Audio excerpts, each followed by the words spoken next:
Alright, before we begin, I'm going to take a sip of water here. That's some good Dasani. 16.9 fluid ounces. That's 500 milliliters, I think.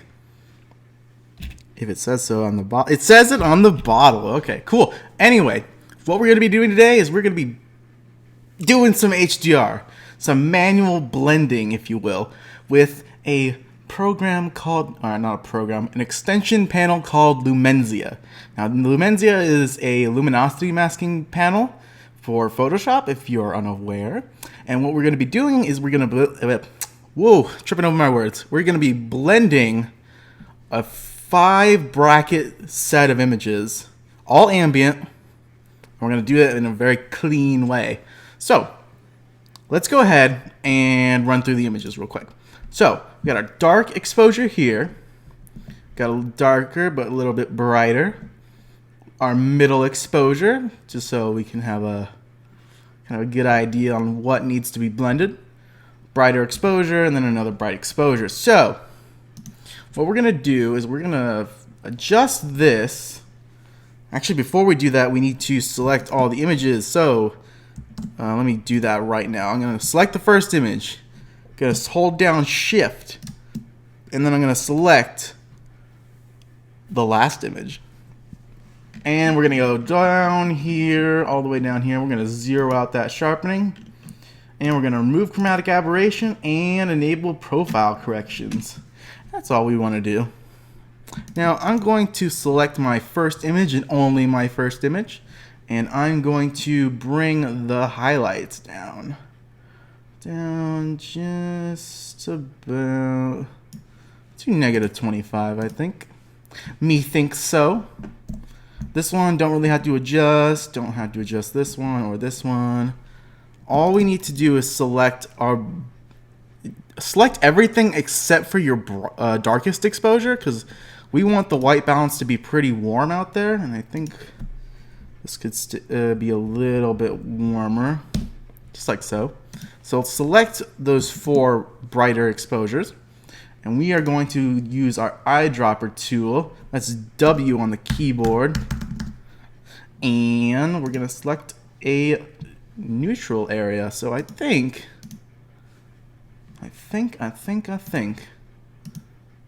Yeah, let's just click around here. That looks good. That looks too much. Okay, there we go. Yeah, there we go. It's kind of hard to do white balance for strictly ambient stuff, but it is what it is.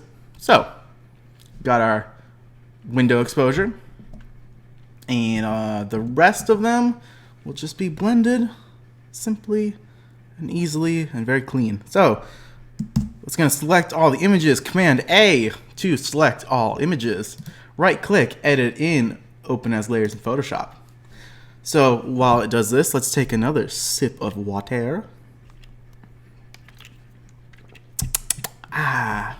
So, little known fact about these images, they are shot with a Canon EOS R with a 16 to 35 millimeter L lens. If I remember correctly, it's the second version of that. Or maybe not. I'm not sure. It might be. Let's go back to Photoshop. So, Lumenzia, right here. If you don't have it, go to Window, Extensions, Lumenzia. And then what we want to do first is we want to arrange all these to be in the proper order. And if they're not in the proper order, if they're all out of whack, just go down here to Pre-Blend. And we want to sort by light on top. And we want to add black masks. And if you want, you can align them. I'm pretty confident in that this photographer got it pretty well stabilized. So let's go ahead and click Blend Layers. There we go. So now we are dark to bright, and now we're ready to roll. So let's click on that first layer with the black mask. We're going to go ahead and hit D for dark. We're going to go ahead and hit Select for select. And we're going to go hit Mask, and then you'll get this little option here. If you're using an older version of Lumenzia, you might not get this. In this case, you might just have the option to not feather it, or it will just, you know, go on to do its thing. But if you have this option, feather it by 400 pixels or auto. Typically auto will default to like 375 or 400, but 400 is pretty good. And we're going to go ahead and click OK. It's going to brighten it up. Pretty snazzy. Click on that second black mask. Hit D on the keyboard. Hit select. Hit mask. And then feather it by 400 pixels. You see where I'm going with this, right? Yeah, you see where I'm going with this. Click on the next dark mask. Or black mask, I should say. Click on D. Give it a little D. And we are going to hit mask. Feather 400. And I think this is where we need to back off on the opacity, because I think it's a little bit too hot. So around like 65 should be good. And then this one, it's obviously going to blend too bright just because of how washed out it is. So we need to blend it only in these areas. So I'm going to go ahead and pick like something like D3. D3 is a pretty restrictive mask. It's nowhere near D6, but it is pretty good. It's like a middle ground between D and D6, because math, right? You know, 1, 6, middle is kind of 3, you know, math. Then we're going to hit select, and we're going to hit mask, and we're going to feather it by 400 pixels. And then we're going to back off on the opacity. The opacities. All the opacities. So I think, yeah, that looks good. This is looking balanced like crazy, but we have some issues. This is looking a little bit too hot, and of course the windows. This might be your style, but I don't think the client's gonna want this. They want to see this beautiful chair. Of course, it's a selling point. So what we're gonna do now is we are going to look through our layers. And I think this first brighter exposure is what we want. So we're going to duplicate it. We're going to get rid of the mask. And we are going to bring this up here. And using Lumenzia, we can just hold down Alt or Option, add a black layer mask. And we are going to go with L3. L3 is a pretty restrictive mask to get this area. Let's see what L2 looks like. L2 is looking a little bit too general. So L3 is looking good. Click select, and now we want the brush tool, and we are going to use a flow of 100 with an opacity of about 30%. Make sure our hardness is at 0, and we are just going to do a little click dabs right there, and voila, we got our details back, baby. So now all we got to do is these windows. So we're going to go ahead and duplicate the first layer. What? Could not make a new layer from the selection, blah, blah, blah, blah. Oh, that's why. Command D, because we still have an active selection. Make a duplicate of the darkest layer. And we are going to make a path. So I'm going to bring down the opacity to 50% just so I can see where the layers are lining up. Go to P for the pen tool, and we are going to, which one do we want? I want combine shapes.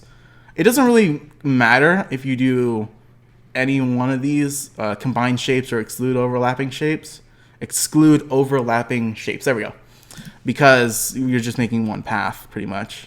So we're going to start with one path, and if you don't see the rubber band here, this very, very laggy rubber band, you can go up here to this little gear icon and choose rubber band. You can also change the size and the color, but we're just going to keep it the way it is. Actually, you know what? Let's make it yellow. Yeah, yellow.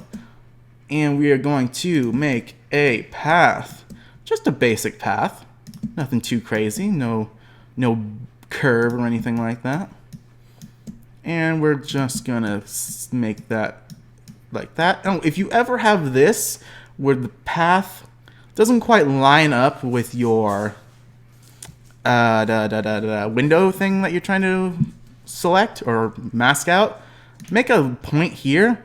Hold down Command if you're on Mac, Control if you're on Windows, and then click on that point and just move it around. So basically you're making a curve, a little curvy curve. So there we go. Let's do this one now. And I'm just holding down the space bar to get to the hand tool. So if you didn't know that, now you know. And now what we want to do is we want to go and zoom in. So I'm going to go Command plus. We are going to get this area. Oh, that's not looking quite right. So if we ever have this thing right here, just click on that point and just move it about. Click on that, add a point, make a curve. Add a point, add another point, makes a curve. Guess what? Guess what we're gonna do? We're gonna add a point and make a curve. Ooh, yeah, that's nice. That's so nice. Add a point, make a curve. Simple stuff, guys. I'm sure there's like better ways to do this, but I get stuck in a habit of doing it this way, so you're gonna learn from my habits. My awful habits. So I think we're gonna zoom in a little bit here. That's looking a bit off. Woo! See that? You just want to make sure that you're moving that point. So you need to click the point first, and then you can move it. See what I did before? I was moving the actual, like, the whole thing. So that looks pretty snazzy, pretty nifty. This doesn't line up that well, so we're gonna go ahead and add a point. And we are going to Command 0, add a path. So go to the Add Layer Mask button, add a layer mask, click it again, it adds a path. Opacity 100%. Ooh, that's looking pretty snazzy. Although our edge is really hard. So what we want to do is go to our properties right here. If you don't have that right here, go to Window, Properties. And we're going to feather that by a pixel. That's going to feather it, makes it a little bit smoother. But we have some issues here. Since we're blending in such a darker exposure, we have this nonsense. That's not looking good. So instead of actually like going in and painting it all and being all finicky and whatnot, we're going to use shadows and highlights. So you might be wondering, like, wait, what's shadow and highlights? Well, if you come up to here, images, adjustments, and shadows and highlights. Take a gander at that. So my settings are shadows, amount 50, tone 50, radius 100, highlights 15, tone 15, radius 20, color 20, midtone 20. Click OK. If you still have this issue like I do, just simply go to adjustments, shadows and highlights, and apply it again. And now we're looking real good. Maybe one more time. Image adjustments, shadows and highlights. Ooh, yeah. That's looking super swell. That's looking real good, actually. I think the yellows might be a little bit too much, so we're going to go ahead and add a hue saturation layer. Clip it with this little square with the arrow. Clip that to our little window layer. Make a selection here. So we're working with the yellows, but I want to get more specific here. So I want that yellow, and I just use the eyedropper tool. See how much yellow there is? There's a lot of yellow. I just want to bring that down a tidbit. So yeah, that looks good. Ooh, yeah, that looks nice. Everything's looking pretty snazzy. I can see that. All right. All right. Now that I'm confident enough to merge this, what do you call it? This layer stack. I'm going to go Shift, Option, Command, E. That's going to merge this. And now what we're going to do is we're going to make a path on that ceiling because I want to even this out. Just make a little.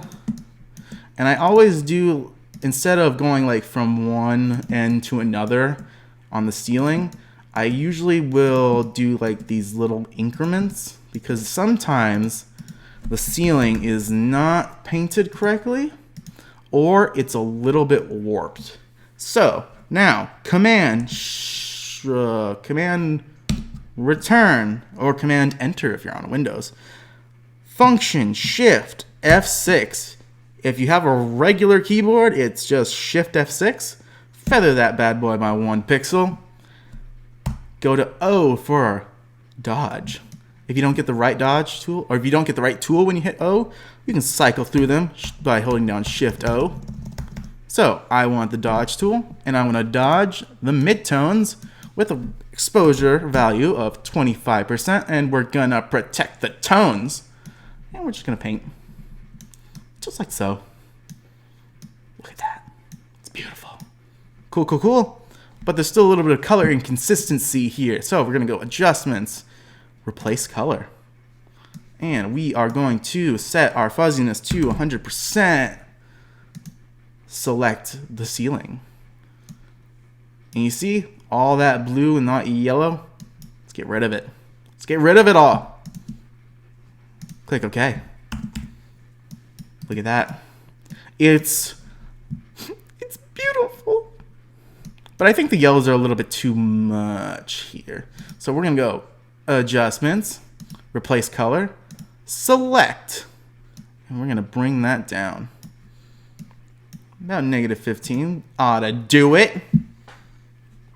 And now I just want to even out the exposure a little bit more. So we're going to go select color range, and I want to pick the color or the issue area. I think that's a pretty good selection. Click OK. Command H to hide the marching ants. O for the what is it? The dodge tool? Yeah, O for the dodge tool. And we're just going to dodge these areas. Backspace. I think I messed up there.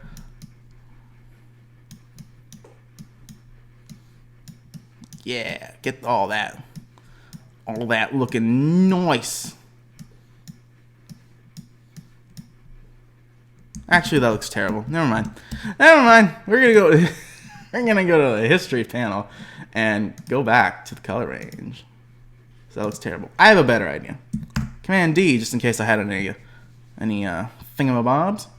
And we are going to go with a wide zone picker here with Lumenzia. And I'm gonna pick this area right here. That looks pretty good. Select curve feather of 400%, and we are gonna freaking do this thing right. And now we can go ahead and group it. And I grouped it with a black mask, so I held down Option and hit group.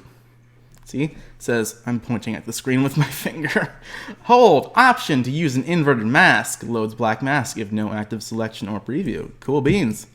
Now what we're gonna do is go to the brush tool.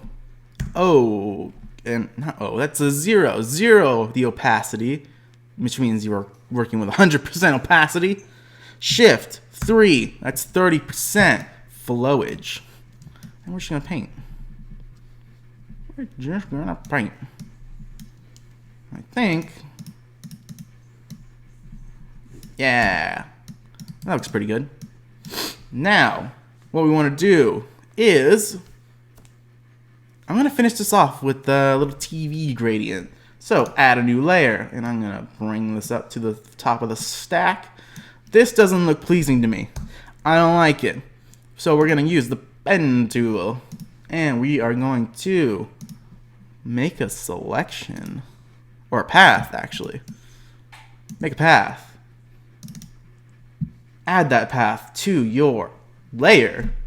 Click enter. Click enter again. That's not doing anything. Never mind. G for the gradient tool. Now we're going to go up to our gradient editor. And that's up there, right here. And we are just going to make a simple gradient. Look at that. Ah, beautiful. And now we need to go to our properties. Make sure our feather is at 1 pickle. And now we can go ahead and go Command L. That's going to allow you to adjust this layer. So I'm going to bring the output level of my highlights down, and I'm going to bring the output level of my blacks a little bit up. Well, that looks pretty good. Now we got a snazzy looking gradient right there. So I think we're good to go. Except for one thing, I want to sharpen it. So we have a couple options for sharpening.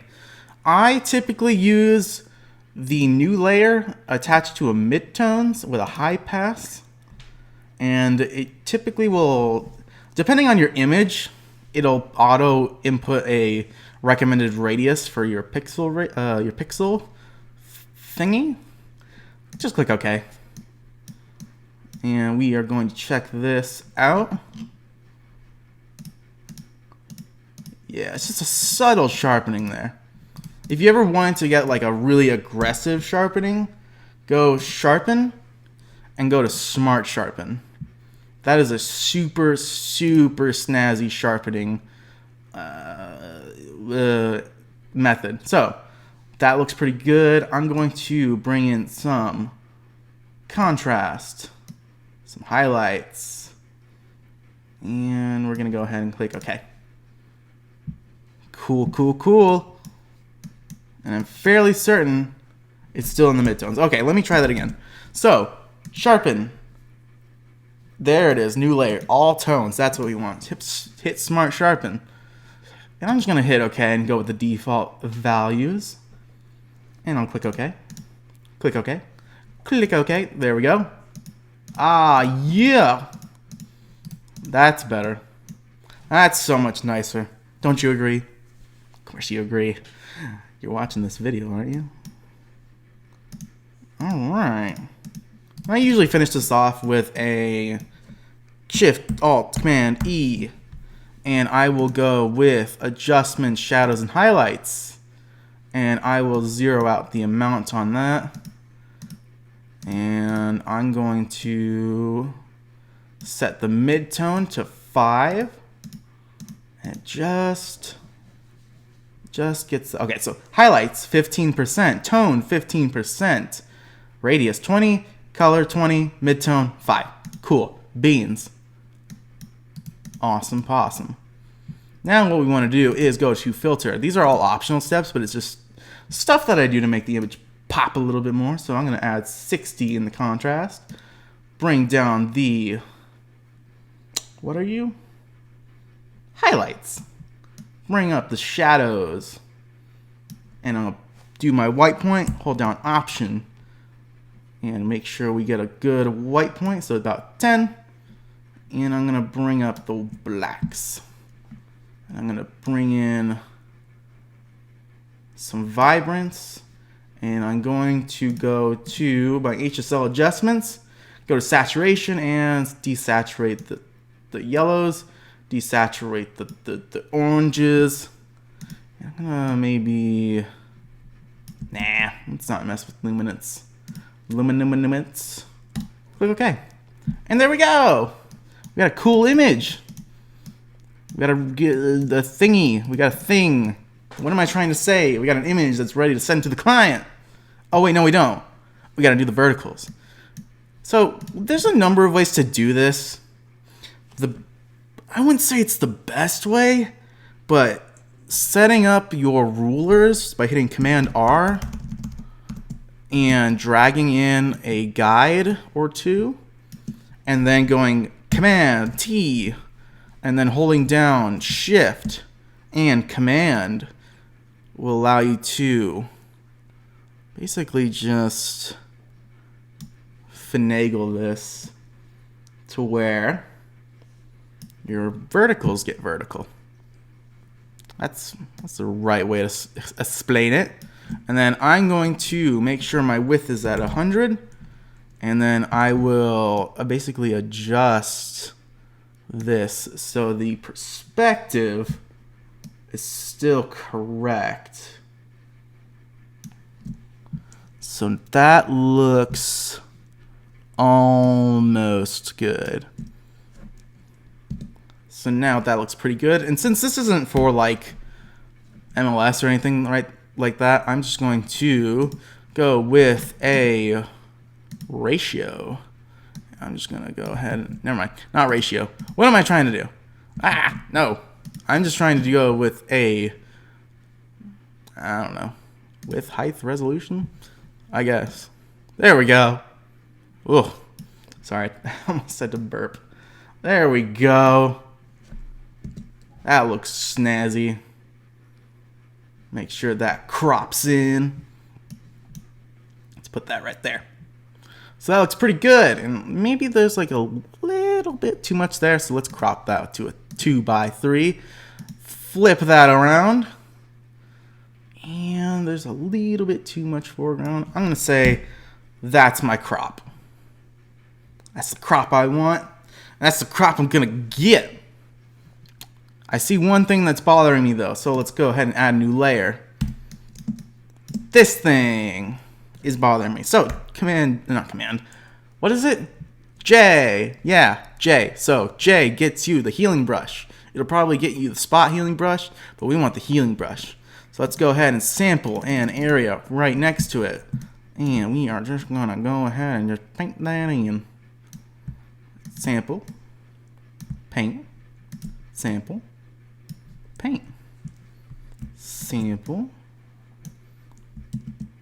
Yeah, that looks better. And maybe, J, Shift J, get to the spot healing brush tool. Let's see if I can't get that. Oh yeah, that's looking pretty freaking cool. So that's pretty much it. Wait a minute. It's a little off, so let's go ahead and fix that. Where am I? Where am I? Oh, I'm working on the wrong layer. Command Shift E on Shift Option Command E. That's going to merge the layer again. If I wasn't such a freaking perfectionist, this would probably already be done. So there we go. Command 0. Go to Window, or View actually, View, Clear Guides. And now we're going to go ahead and flatten the image. Command S to save. And we are going to save that into Lightroom. Ah, look at how beautiful that is. Look at these windows. Oh, they're so perfect. Okay, cool. That's pretty much it. If you guys have any comments, questions, concerns, advice, you probably have a ton of advice because my videos are usually a train wreck. So, give me all the advice that you want. If you guys have any comments, questions, concerns, I just said that already. I'm living in a fantasy world. What is happening right now? I need to end this video before I go insane. Alright, it is 1:23 or 1:23 p.m. We're going to go ahead and not hit start over. I've done that before. We're going to hit stop recording. What is that? Option Command 2? Oh, that's new. So, have a good day.